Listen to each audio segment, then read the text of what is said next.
Selamat datang di Alur Donghua. Sebelum mendengarkan, jangan lupa subscribe, like, komen, dan share ya, biar Mimin tambah semangat. Selamat mendengarkan. Setelah terbang selama beberapa jam, harta karun terbang itu tiba-tiba berhenti. Dan Tetua Shan berkata, "Kita sudah sampai di tempat ini.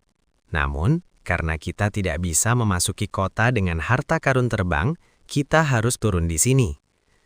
Beberapa saat kemudian, Tetua Shan dan Tetua Xuan menurunkan harta karun terbang mereka sebelum menyimpannya. Setelah mereka berdiri di tanah lagi, Yuan mengambil topeng giok hitam dan memakainya di wajahnya, menutupi fitur wajahnya yang tampan, kecuali matanya yang cerah yang bersinar dengan energi kegembiraan. Tunggu sebentar, topeng giok itu?"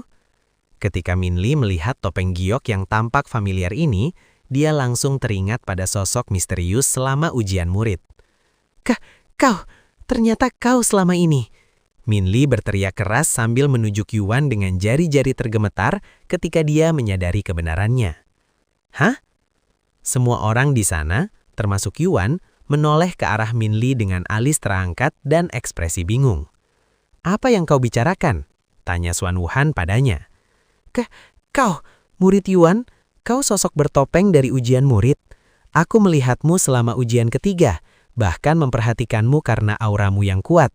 Aku bertanya-tanya, kemana kau pergi karena aku tidak melihatmu setelah ujian. Jadi kau berada tepat di sampingku selama ini," seru Minli. Iya, aku ada di sana saat kau melangkah 50 langkah. Yuan mengangguk bahkan tanpa berusaha menyembunyikan apapun. "Ada apa?" "Tentu saja, kau memancarkan kekuatan seseorang di alam prajurit roh saat itu. Bagaimana mungkin kau sekarang hanya seorang murid roh? Bahkan, sekarang setelah kulihat kultivasimu, itu naik 2 tingkat sejak terakhir kali aku memeriksanya. Bagaimana mungkin?" kata Minli. "Hah? Apa yang kau bicarakan? Yuan selalu di ranah prajurit roh. Dia sudah berada di tingkat prajurit roh kelima sebelum dia menjadi murid di kuil inti naga," kata Xuan Wuhan dengan santai. "Apa?" Fei Yuyan dan Minli menoleh dan menatap Xuan Wuhan dengan mata terbelalak sangat terkejut. Bagaimana mungkin seorang murid pengadilan luar berada di alam prajurit roh tingkat 5? Tetua Shan dan Tetua Xuan saling memandang satu sama lain dengan senyum getir di wajah mereka. Dan beberapa saat kemudian, Tetua Xuan berkata, "Sebenarnya, murid Yuan saat ini berada di bawah pengaruh pil yang dikenal sebagai pil penyembunyian, yang menekan tingkat kultivasinya hingga 1 alam penuh, dan basis kultivasinya sebenarnya adalah puncak ranah prajurit roh. Tetapi tolong rahasiakan ini ya, aku hanya mengungkapkan fakta ini karena tidak mungkin untuk menyembunyikannya saat ini." Puncak ranah prajurit roh? Ketiga peri itu menoleh dan menatap Yuan dengan tatapan takjub di wajah cantik mereka. "Yuan usianya berapa ya? 18 tahun. Bagaimana mungkin seseorang semuda itu memiliki tingkat kultivasi yang begitu mengesankan? Itu sesuatu yang biasanya hanya terlihat di alam surga atas." Minli tiba-tiba berlutut dengan ekspresi tak percaya di wajahnya. Aku selama ini selalu membandingkan diriku dengan seorang ranah prajurit roh. Pantas saja dia bisa menghancurkan boneka latihan dengan begitu mudahnya. Aku telah tertipu." Minli menangis halus, merasa seolah-olah dia telah menjalani hidup penuh kebohongan. Pria ini, dia bahkan lebih mengerikan yang kuduga. Ranah prajurit roh puncak di usia yang begitu muda. Dia pasti berasal dari salah satu dari 4 keluarga kuno, atau mungkin keluarga tersembunyi yang jauh lebih kuat. Apakah kau baik-baik saja?" Yuan bertanya pada Minli dengan nada aneh setelah melihatnya jatuh berlutut. "Iya, saya," Minli berkata beberapa saat kemudian sebelum berdiri dan menepuk-nepuk debu dari jubahnya yang sedikit bernoda.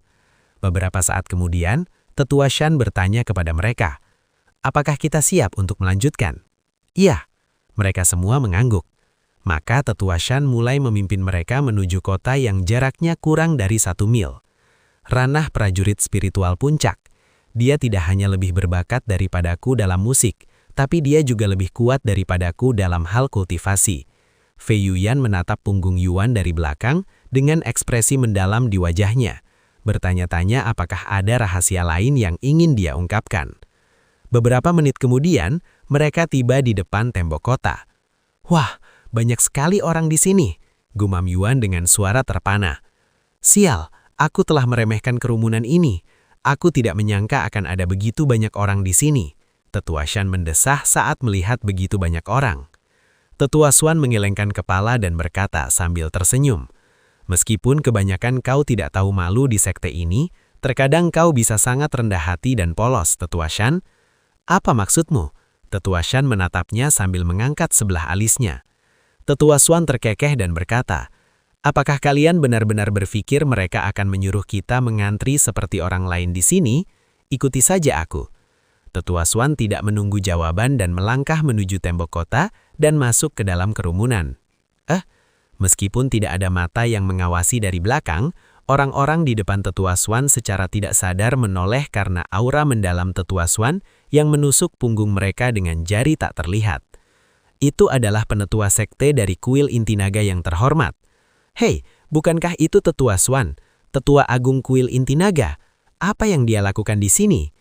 Orang-orang di sana segera mengenali jubah megahnya, dan karena tidak berani menghalangi jalannya, mereka dengan cepat memberi jalan baginya menciptakan jalan yang panjang dan kosong dari belakang ke depan barisan. "Apa yang kalian tunggu-tunggu? Ayo kita pergi," Tetua Xuan berkata kepada yang lain dengan suara tenang. Beberapa saat kemudian, Yuan dan teman-teman lainnya mengikuti Tetua Xuan melewati kerumunan besar dan menuju pintu masuk kota, dengan ekspresi terkagum-kagum di wajah mereka. "Selamat datang di kota kami, penetua sekte dan murid kuil inti naga." Penjaga menyambut mereka dengan suara penuh hormat begitu mereka sampai di depan. "Jangan terlalu memperdulikan kami. Kami hanya di sini karena kompetisi kucapi yang akan diadakan di kota ini," tanya penjaganya. "Tentu saja, sebagian besar orang yang datang ke kota beberapa hari terakhir ini hanya untuk kompetisi. Apakah kalian akan berpartisipasi atau hanya menonton, para senior?" "Murid-muridku akan berpartisipasi dalam kompetisi kucapi," jawab Tetua Xuan. "Baiklah, kalau begitu silahkan terima ini. Ini adalah hadiah kecil dari kota kami untuk mereka yang akan berpartisipasi dalam kompetisi." Penjaga itu tiba-tiba menunjukkan kepada mereka sebuah medali emas kecil, dan dia melanjutkan, "Jika kalian pergi ke Hotel Royal Blossom dan menunjukkan token ini kepada mereka, kalian akan mendapatkan kamar untuk menginap sampai kalian memutuskan untuk meninggalkan kota, dan tentu saja gratis." "Oh, kota ini sangat murah hati. Aku pasti akan berterima kasih kepada penguasa tempat ini ketika aku punya kesempatan," kata Tetua Xuan sambil tersenyum. "Terima kasih, senior." Penjaga itu membungkuk kepadanya dengan hormat. Tentu saja, kota ini tidak memberikan token ini kepada sembarang orang yang memutuskan untuk berpartisipasi dalam kompetisi seperti permen, dan hanya latar belakang bergengsi atau berpengaruh seperti kuil esensi naga yang akan menerimanya, terutama jika tetua agung mereka hadir. Setelah menerima medali Mars, Tetua Xuan memasuki kota dengan yang lain. "Apakah Anda sudah memesankan hotel untuk kami, Tetua San? Jika belum, kami bisa pergi ke Hotel Royal Blossom untuk kamar kami, karena akan sulit bagi kami untuk menemukan kamar kosong saat ini," tanya Tetua Xuan padanya. "Tentu saja, aku sudah melakukannya. Aku bukan orang yang tidak becus. Namun Hotel Royal Blossom jelas jauh lebih bagus daripada hotel yang sudah kupesan. Jadi kita bisa berpura-pura seolah aku tidak memesan kamar untuk kita," kata Tetua San, membuat mereka tercengang. Baiklah, kalau begitu kita akan pergi ke Hotel Royal Blossom saja," kata Tetua Xuan. "Kalau begitu ikuti aku. Aku cukup mengenal kota ini karena aku sudah beberapa kali ke sini," kata Tetua San sambil mengambil alih pimpinan dari Tetua Xuan dan mulai memimpin yang lain menuju Hotel Royal Blossom. "Wow, lihatlah kelompok peri itu. Aku belum pernah melihat wanita secantik itu seumur hidupku. Astaga, aku tak akan meminta apapun lagi dalam hidupku jika aku bisa memiliki wanita yang bahkan setengah secantik salah satu dari mereka." Para pejalan kaki di kota itu menghentikan apapun yang sedang mereka lakukan untuk menatap Tetua San dan para muhid perempuan dengan ekspresi terpesona di wajah mereka yang linglung setelah menyadari kehadiran mereka. "Kenapa kamu tidak mencoba mendekati mereka? Mungkin kamu akan beruntung." "Kau gila, lihat seragam mereka. Mereka dari kuil inti naga. Dan dilihat dari aura mereka, mereka pasti ahli yang sangat kuat. Jika kau tidak menghargai hidupmu, silahkan dekati mereka." Beberapa saat kemudian, Tetua San berhenti berjalan di depan bangunan tinggi dan besar ini, yang tidak hanya menempati seluruh jalan tetapi juga dikelilingi oleh pohon sakura yang indah. "Wow, tempat yang indah sekali," gumam Yuan dengan ekspresi kagum di wajahnya. merasa terpesona oleh bunga sakura. Setelah berdiri di luar beberapa saat untuk mengagumi pepohonan yang indah, Tetua San memasuki gedung bersama yang lain. Selamat datang di Royal Blossom Hotel, tamu terhormat dari kuil esensi naga. Selusin pelayan menyambut mereka begitu mereka memasuki gedung, seolah-olah hotel tersebut memang sudah menantikan kedatangan mereka. Tetua San tidak terlalu terkejut dan menunjukkan medali itu kepada mereka. "Kita dapat berapa kamar dengan ini?" tanya Tetua San kepada mereka setelahnya.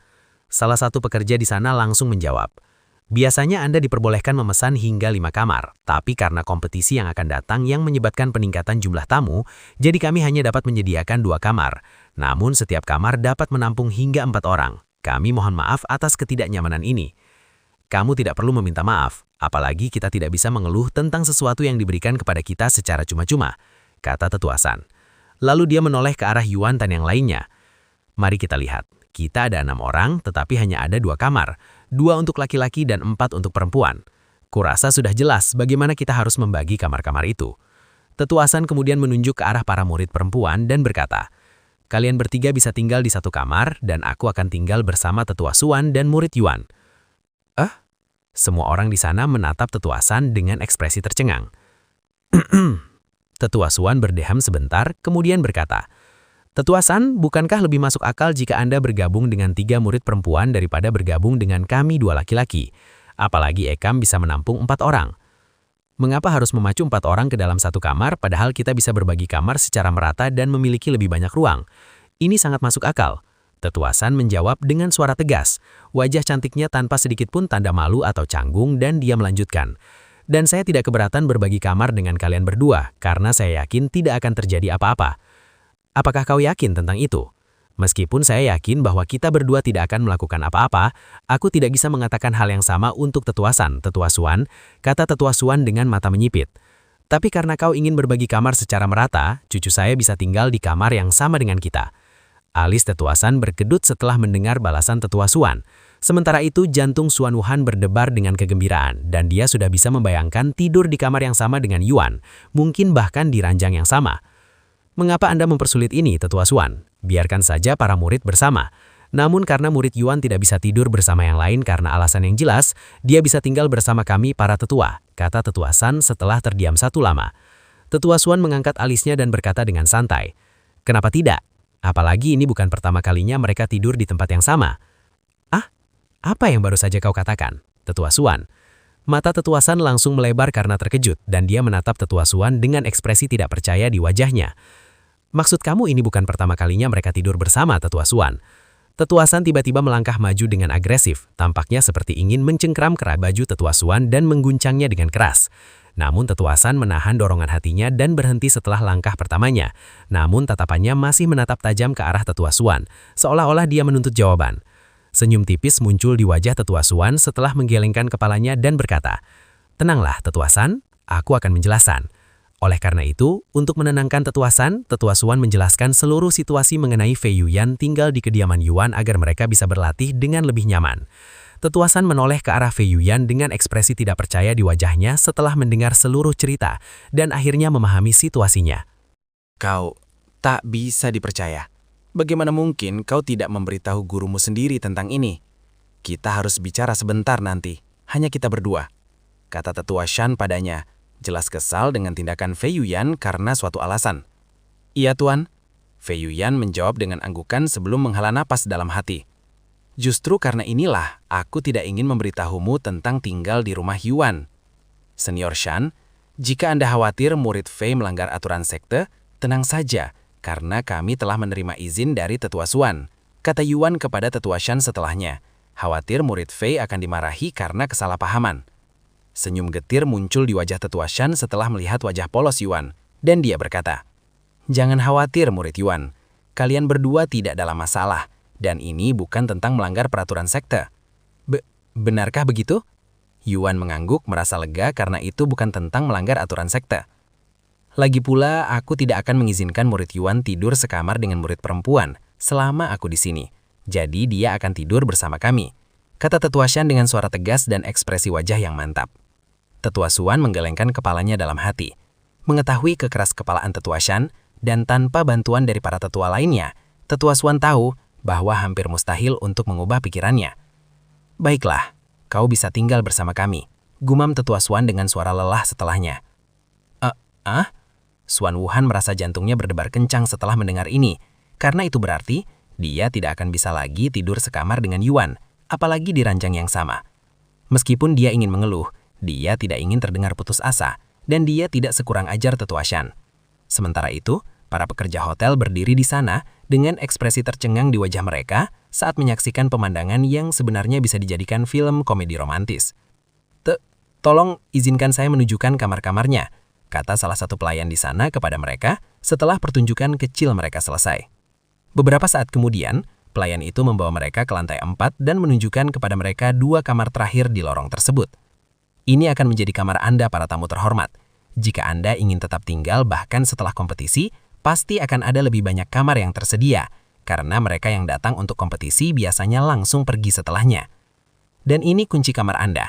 Setelah pelayan itu pergi, tetua Shan menyerahkan salah satu dari 2 kunci kepada Fei Yuyan dan berkata, "Kalian berdua bisa melakukan apa saja yang kalian inginkan untuk sisa hari ini dan besok. Pastikan kalian kembali ke hotel sebelum tengah malam agar kami tahu kalian aman."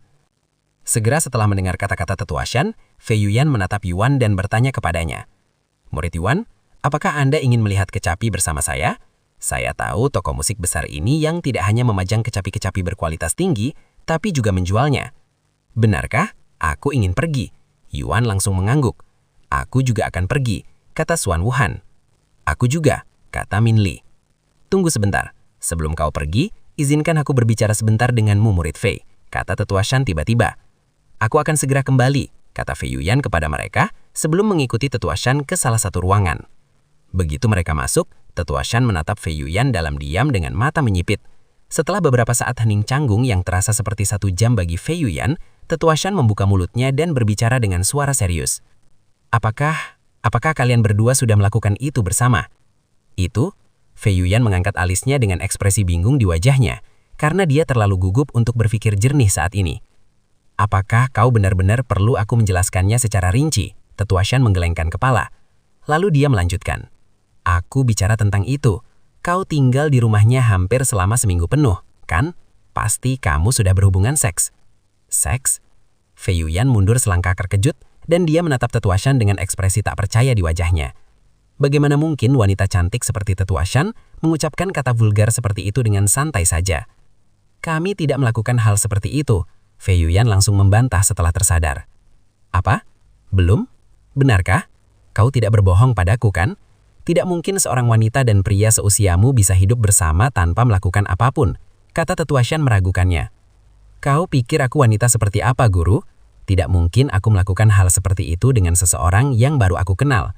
Lagi pula murid Yuan tidak akan menyentuhku jika aku benar-benar mau. Dia terlalu baik dan polos," kata Fei Yuyan. Aku tidak percaya. Semua pria pada dasarnya binatang buas. Jika kau lengah, mereka akan langsung mencoba memanfaatkanmu. Dan aku ragu Yuan beda jauh. Goda dia secukupnya, dan dia akan menunjukkan sifat aslinya. Ini pengalamanku dengan pria setelah hidup selama lebih dari 300 tahun. Di dunia yang didominasi oleh binatang ini," kata tetua Shan, jelas menyimpan rasa kesal terhadap pria. "Guru, Anda membuat seolah-olah murid Yuan adalah orang jahat. Namun Anda bersikeras tidur di kamar yang sama dengannya dan tetua Swan. Itu tidak masuk akal," kata Fei Yuyan membuat tetua Shan terdiam sejenak. Setelah hening sejenak, tetua Shan berdeham dan berkata, "Meskipun itu benar, apakah kamu lupa siapa aku? Sebagai tetua sekte, ada resiko yang harus aku ambil, dan aku sangat yakin bahwa aku dapat melindungi diriku sendiri. Lagi pula, aku telah berhasil melindungi diriku selama lebih dari 300 tahun di dunia yang didominasi oleh binatang ini." Fei Yuyan menatapnya dengan alis terangkat, tidak yakin apa yang harus dipikirkan saat ini. "Namun begitupun, kau beruntung. Murid Yuan adalah anak yang baik. Kalau tidak, status keperawananmu pasti sudah dicabut di malam pertama kalian bersama," tetua Shan berkata sebelum dengan cepat mengganti topik. "Ngomong-ngomong, apakah kamu punya perasaan terhadap murid Yuan? Apakah kamu menyukainya?" Suka dia?" Rahang Fei Yuyan sedikit ternganga. Mengapa tetua Shan begitu peduli dengan hubungan mereka? Biasanya dia tidak begitu ikut campur, dan sepertinya dia cemburu dengan mereka atau semacamnya. "Meskipun aku menghormati murid Yuan, even mengagumi talentanya, jadi aku jelas menyukainya.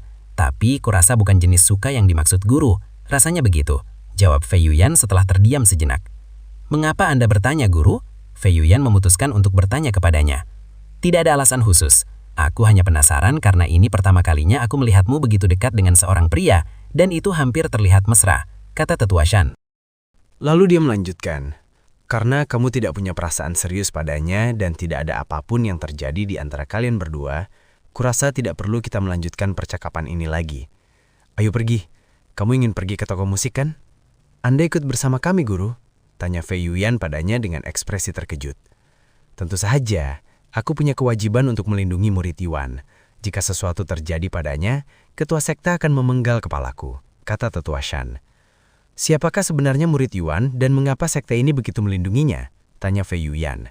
Namun Tetua Shan menggelengkan kepalanya dan berkata, meskipun kau muridku, aku tidak diizinkan untuk memberitahumu.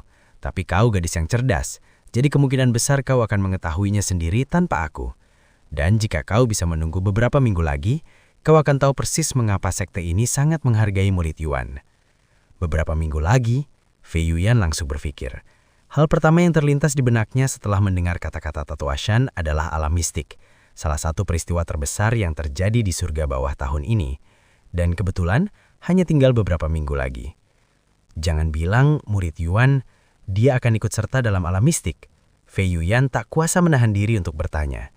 Tetua Shan hanya tersenyum menanggapi dugaan Fei Yuyan tanpa menjawab atau membenarkannya. Begitu ya, jadi murid Yuan akan ikut serta dalam alam mistik, pikir Fei Yuyan dalam hati setelah melihat senyum Tetua Shan. Beberapa saat kemudian mereka meninggalkan ruangan dan berkumpul kembali dengan yang lain. Apakah kita sudah siap berangkat? Tanya Yuan kepada mereka setelah itu. Yah, ayo pergi.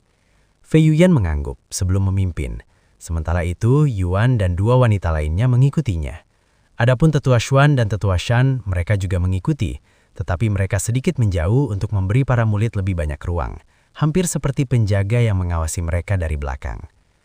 Apakah kau benar-benar mencoba memulai sesuatu dengan murid Yuan, atau kau hanya menggodanya? Tanya Tetua Xuan padanya saat mereka mengikuti para murid menyusuri jalan. Aku tidak tahu apa yang kau bicarakan, jawab Tetua Shan dengan acuh tak acuh. Aku tahu kau tidak menyukai laki-laki karena pengalamanmu dengan mereka saat masih muda. Tetapi tidak semua laki-laki di luar sana seperti itu. Dan murid Yuan jelas termasuk salah satu orang yang disukai. Aku belum lama mengenalnya, tapi aku bisa tahu bahwa dia adalah orang yang tulus hanya dari beberapa percakapan yang kami lakukan. Aku tahu kau tidak perlu memberitahuku, kata Tetua Shan dengan ekspresi wajah yang masih sulit ditebak. Lalu apa masalahmu? Kau tidak menyukai laki-laki, namun kau menikmati merayu mereka padahal kau tahu betul itu tidak akan menghasilkan apa-apa. Itu sangat menyesatkan dan membingungkan. Atau apakah ini caramu membalas dendam untuk menebus semua masalah yang kau alami di masa lalu? Tetua Xuan menghela nafas. Mungkin saja, mungkin juga tidak, gumam Tetua Xuan. Tetua Xuan menggelengkan kepalanya, tetapi dia tidak melanjutkan menanyainya dan membiarkannya begitu saja. Karena itu bukan urusannya. Dan selama itu tidak mempengaruhi kuil inti naga, Tetua Shan dapat menyesatkan sebanyak mungkin pemuda yang dia inginkan. Beberapa saat kemudian mereka tiba di toko besar ini dengan alunan musik lembut yang terdengar di suatu tempat di latar belakang. Ini terdengar seperti suara seruling, gumam Yuan setelah mendengar suara yang tajam dan jelas itu. Ayo pergi ke dalam, kata Fei Yuyan kepada mereka sambil memasuki toko. Selamat datang di toko kami, Melodi Dewa. Ada yang bisa saya bantu, tamu terhormat dari kuil insensi naga? Salah satu pekerja di sana segera mengenali latar belakang mereka dan mendekati mereka. Kami hanya di sini untuk melihat-lihat, kata Fei Yuyan. Saya mengerti. Silahkan luangkan waktu sebanyak yang Anda butuhkan. Ada peta kecil di sana jika Anda mencari instrumen tertentu. Jika Anda membutuhkan sesuatu, bicaralah dengan siapapun yang mengenakan seragam ini dan mereka akan dapat membantu Anda. Setelah pekerja itu meninggalkan mereka berdua, Fei Yuyan berkata, apa yang ingin kau lihat pertama kali, murid Yuan? Aku tidak tahu. Aku tidak masalah dengan apapun, kata Yuan. Fei Yuyan mengangguk. Baiklah, kalau begitu ikuti saya. Saya akan mengantar Anda keliling toko.